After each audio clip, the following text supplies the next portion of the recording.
Good morning students. तो आज हम करने वाले हैं हिस्ट्री का chapter 12, the struggle for India's freedom. Means India के फ्रीडम्स के लिए क्या क्या स्ट्रगल किए हम इंडियंस ने, और उसके बारे में हम इस पूरे चैप्टर में जानेंगे कि क्या क्या प्रॉब्लम्स हमने फेस की, क्या क्या चीज़ें हमें करनी पड़ी, स्ट्रगल करना पड़ा फ्रीडम प्राप्त करने के लिए। ठीक है, ये है पेज नंबर 109 पे चैप्टर 12। पहला टॉपिक है इसका नेशनलिज्म। नेशनलिज्म मतलब देशभक्ति, देश के लिए हमारे क्या भावनाएं हैं।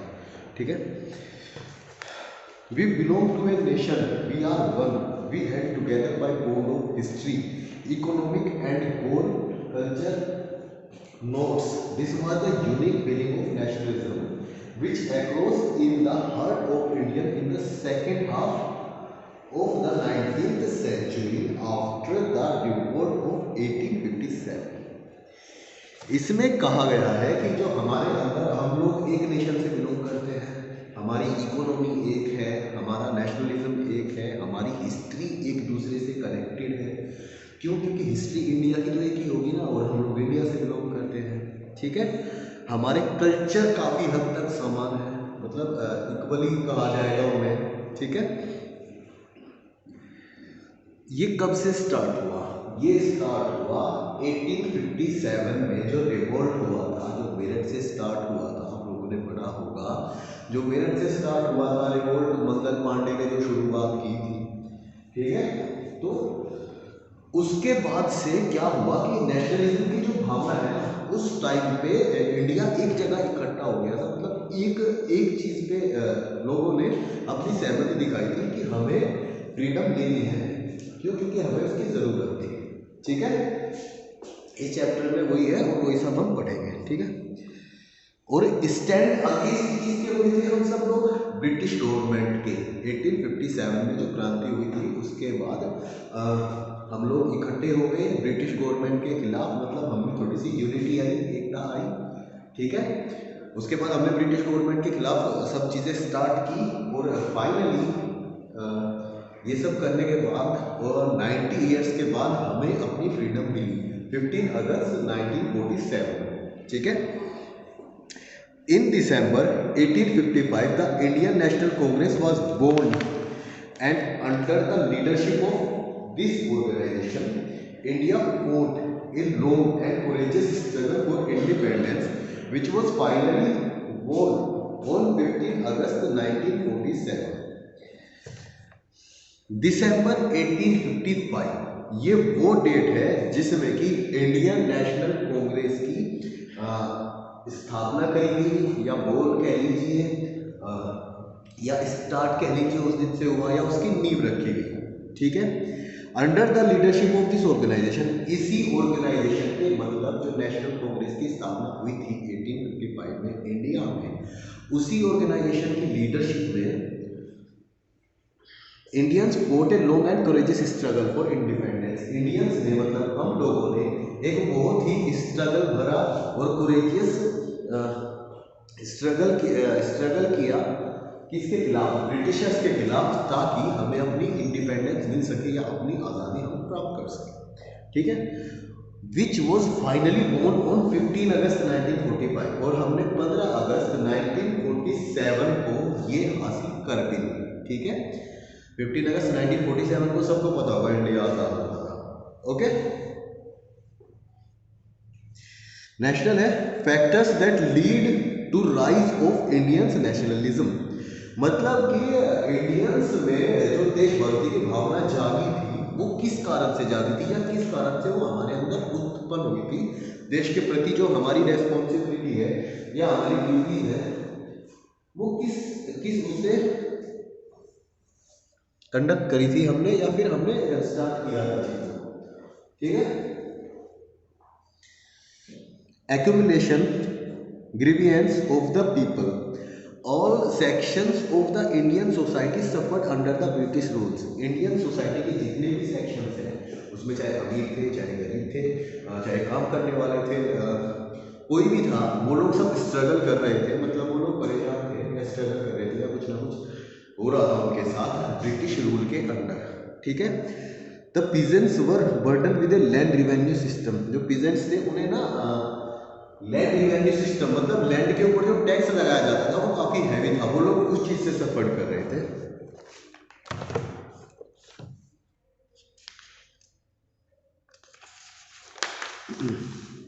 The Indian craftsmen could not compete with the cheaper British machine-made goods। जो इंडियन क्राफ्टमैन थे, जो इंडिया के बुनकर थे, जो हाथ से कारीगरी करते थे कपड़ों पे या किसी भी चीज़ पे, वो लोग जो ब्रिटिश मशीन उस टाइम पे आई थी, जो ब्रिटिश मशीन वो लोग लेके आए थे, वो लोग सस्ते काम करते थे और बेटर काम करते थे। तो जो क्राफ्टमैन है उन्हें भी काफ़ी स्ट्रगल करना पड़ रहा था। या वो लोग मान लीजिए क्राफ्ट्समैन तो एक दिन में 2 जोड़ी कपड़े सिल रहा है और मशीन 20 जोड़ी कपड़े सिल रही है, तो वो लोग उनके साथ कंप्लीट नहीं कर पा रहे थे जो इंडिया के क्राफ्टमैन थे। ठीक है। The education middle class Indians were frustrated because these were not given any share of administration. जो मिडिल क्लास सोसाइटी थी इंडिया की, जो कि हम लोग हैं ऑलमोस्ट सब मिडिल क्लास फैमिली से बिलोंग करते हैं I think. The education middle class Indians were frustrated, वो भी फ्रस्ट्रेट हो चुके थे because they were not given any share of administration and were only give low paid mineral jobs, miners jobs and the rising Indian capitalism class were unhappy. ठीक है। तो वो लोग अपने जिस वैल्यू को डिपेंड मतलब जो उनके काबिल जॉब्स थी वो लोग उन्हें नहीं कर पा रहे थे, उन्हें छोटी नौकरी दी जाती थी। क्यों? क्योंकि ब्रिटिशर्स नहीं चाहते थे कि हम इंडियंस उनसे कहीं भी ऊपर आए। ठीक है। मिडिल क्लास इसलिए परेशान था। Indian capitalist class were unhappy because they got no support of protection from the British government. क्यों? जो अमीर लोग थे वो क्यों परेशान थे? क्योंकि ब्रिटिश गवर्नमेंट की तरफ से उन्हें कोई भी प्रोटेक्शन नहीं दिया गया था। ठीक है। वो लोग इस चीज़ से परेशान थे।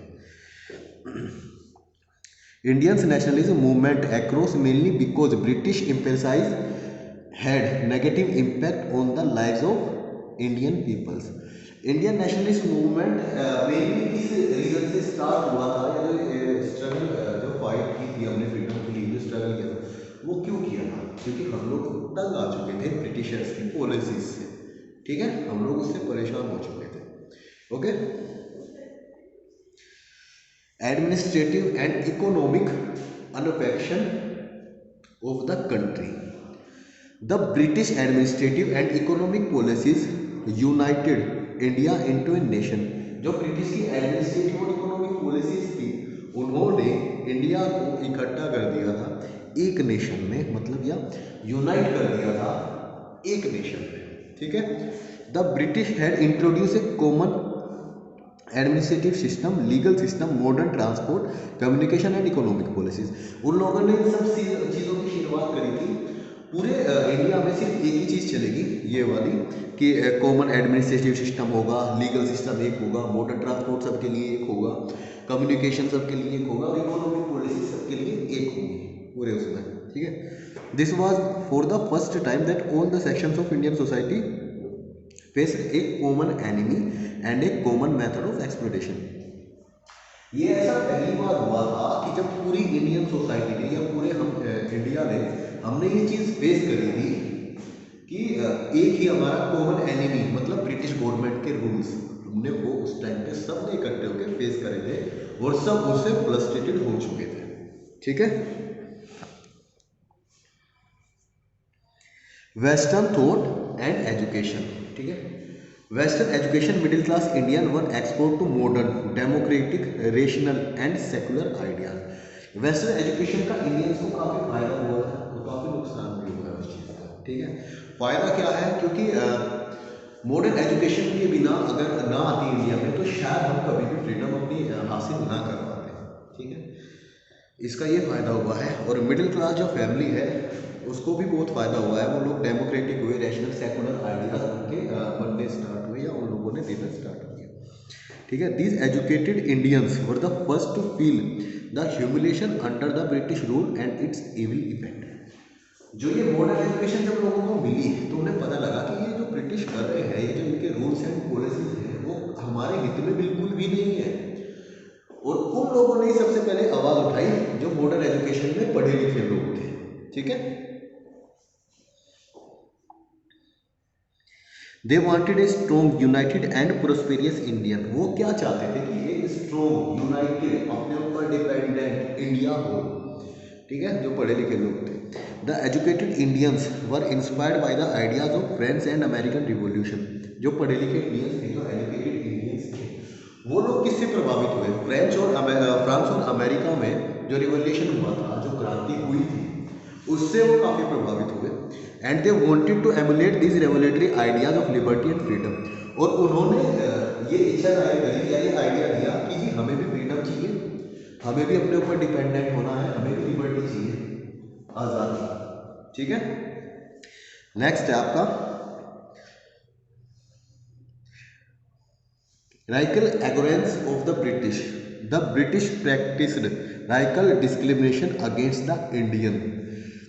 Indians were not allowed to enter into a European club and not even permitted to share at the same compartment in the train with the European passengers. Europeans और ब्रिटिशर्स ने क्या किया था कि मतलब इंडियंस को कभी भी वो लोग किसी अपने क्लब में अलाउ नहीं करते थे। एक मूवी आई थी काफ़ी पुरानी, उसमें ना एक पोस्टर बना हुआ था जिसमें लिखा हुआ था dogs and Indians are not allowed. तो वो ब्रिटिश रूल के टाइम पे ही मतलब उन्होंने दिखाया था उस मूवी में कि कैसे होता था, मतलब क्लब में एंट्री नहीं देते थे। इवन जो ट्रेन जा रही है उसमें पैसेंजर्स के, जो यूरोपियंस पैसेंजर हैं, उन्हें उनके साथ हमें बैठने का अधिकार नहीं था। समझ रहे हो, देश हमारा और हमें ही वो लोग बैठने नहीं दे रहे थे। ठीक है, ऐसे हो रहा था। तो इससे भी काफ़ी तंग आ चुके थे लोग। ठीक है, मतलब सेम कंपार्टमेंट शेयर नहीं कर सकते आप, यूरोपियन पैसेंजर्स के साथ सफ़र नहीं कर सकते क्योंकि आप इंडियंस हैं।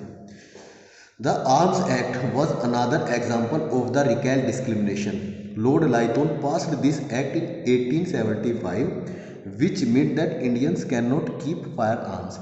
1875 में लॉर्ड लाइटन ने एक एक्ट पास किया जिसपे उन्होंने कहा कि कोई भी इंडियन अपने पास आर्म नहीं रखेगा या अपने पास कोई भी हथियार नहीं रखेगा। ठीक है, फायर करने वाला। Another discriminatory act passed by the British government was Vernacular Press Act 1877, curbing the freedom of the vernacular newspaper. 1878 में वर्नाकुलर प्रेस एक्ट इन्होंने पास किया ब्रिटिश गवर्नमेंट ने। इसमें क्या था कि जो न्यूज़पेपर्स हैं उसमें आप ब्रिटिशर्स के खिलाफ कुछ नहीं दिखाएंगे, आप कुछ गलत नहीं बोलेंगे ब्रिटिशर्स के खिलाफ। ये 1878 में इन्होंने किया था। तो मतलब ये भी एक जैसे अब इंडिया में फ्रीडम ऑफ स्पीच है, तो ये उसी के विपरीत था। मतलब अगर तुम छापोगे तो जो हम कहेंगे अपने न्यूज़पेपर में वो तुम लोग छापोगे, ठीक है, अदरवाइज तुम हमारे खिलाफ नहीं बोलोगे कुछ भी। 1878 में किया था ऐसा।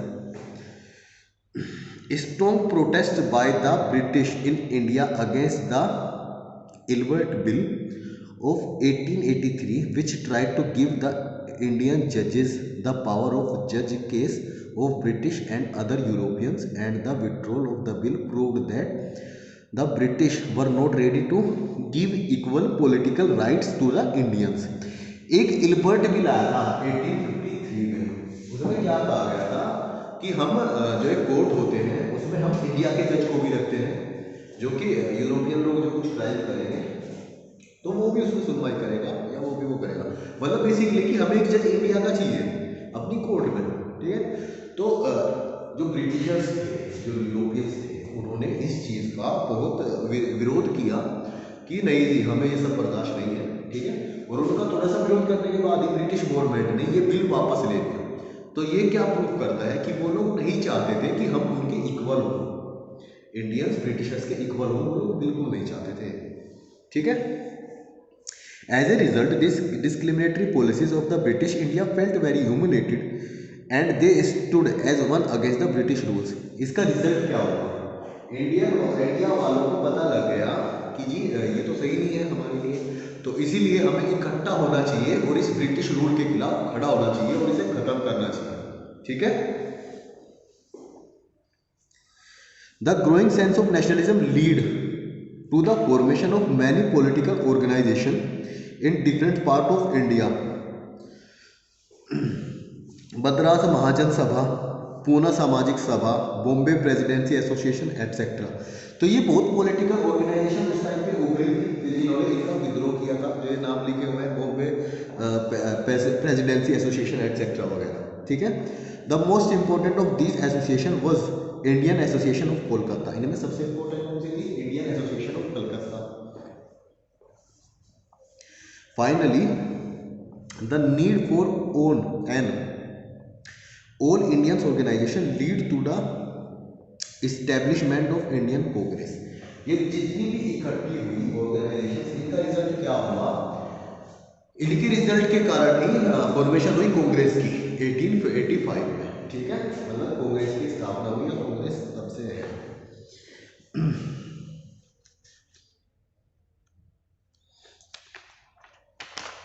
नेक्स्ट है आपका द इंडियन नेशनल कांग्रेस या आईएनसी। इंडियन नेशनल कांग्रेस के बारे में बताया गया है इस टॉपिक में। The Indian national Congress was found at Bombay from 28 to 30 दिसंबर इन 1855। 28 से 30 दिसंबर के बीच में फाउंड किया गया था या इसकी नींव रखी गई थी इंडियन नेशनल कांग्रेस की, ठीक है, मुंबई में, बॉम्बे में। उस टाइम बॉम्बे बोला जाता था, अब मुंबई है। This meeting was organised by a retired British official name Allan Octavian Hume, Dadabhai Nehru and a few others. ये मीटिंग जो है जिसमें स्थापना करी गई थी, तो उसमें कौन कौन था? एक तो एलन ऑक्टेवियो ह्यूम, उन्हें ए ओ ह्यूम भी हम कह सकते हैं। एक तो वो थे दादा भाई नेहरू जी थे और काफ़ी और लोग थे उसमें। 72 delegates from all over India attend the first meeting. 72 delegates मतलब 72 और अदर जाने वाले लोगों ने इस मीटिंग को ज्वाइन किया था इंडिया के अलग अलग पार्ट्स में, जैसे कि वोमेश चंद्र बैनर्जी, दादा भाई नेहरू जी, दादा भाई तैयब जी, परमेशनाथ मेहता, सुरेंद्रनाथ बैनर्जी, एस सुब्रमण्यम अय्यर, रोमेश चंद्र दत्त, ये सब लोग थे उसमें। Were some of the few people who attend this meeting. ये उन लोगों में से कुछ है जो उनकी मीटिंग। अगर आपसे पूछा जाए कि कांग्रेस की स्थापना किसने करी थी, तो इसका आंसर होगा ए ओ ह्यूम, ठीक है। आंसर होगा इसका सीधा सीधा ए ओ ह्यूम या फिर एलन ऑक्टेवियो ह्यूम, ठीक है। पूछा जाए कि कांग्रेस के फाउंडर कौन थे, तो ए ओ ह्यूम होगा उसका आंसर। और कौन से सन में फाइंड करी गई थी? कौन से साल में? 1885 में, ठीक है। इंडियन नेशनलिज्म मतलब इंडिया की देशभक्ति की भावना। द मॉडर्न फेज 1885 से 1905 में। The moderate phase, moderate phase कब से कब तक चला? 1885 से 1905 तक। The Indian national movement up to 1905 was dominated by leaders who have been called moderates. These leaders wanted to persuade the British to give the Indians some participation in administration and introducing political reforms. उस time पे क्या हुआ, जो ये चला 1905 तक, उस time पे इन लोगों ने, जो लीडर्स थे उस टाइम पे, उन्होंने कहा कि जी हमें थोड़ा बहुत अधिकार आप एडमिनिस्ट्रेशन में दीजिए और थोड़ा बहुत पॉलिटिकली सुधार कीजिए, इंडिया में थोड़ा रिफॉर्म कीजिए उसको या सुधारिए उसको, ठीक है। इन लोगों ने ये कहा था। Their method of aggregation was also moderate based on petition meeting and speeches. उनका बेसिकली किसी चीज़ पे बेस्ड होता था। वो लोग क्या करते थे? मीटिंग करते थे, स्पीच देते थे, लोगों को इकट्ठा करके एक जगह जमावड़ा लगाते थे और उसके उसमें एक बात कहते थे, ठीक है। The moderates wanted more representation of the Indians in legislative councils. वो क्या चाहते थे कि इंडियंस को जो है ज़्यादा से ज़्यादा लेजिस्लेटिव असेंबली में या किसी भी असेंबली में भागीदार बनाया जाए या पार्टिसिपेट करने को दिया जाए, ठीक है। They wanted Indians to give high post in the government services. वो चाहते थे कि इंडियंस को भी हाई पोस्ट मिलनी चाहिए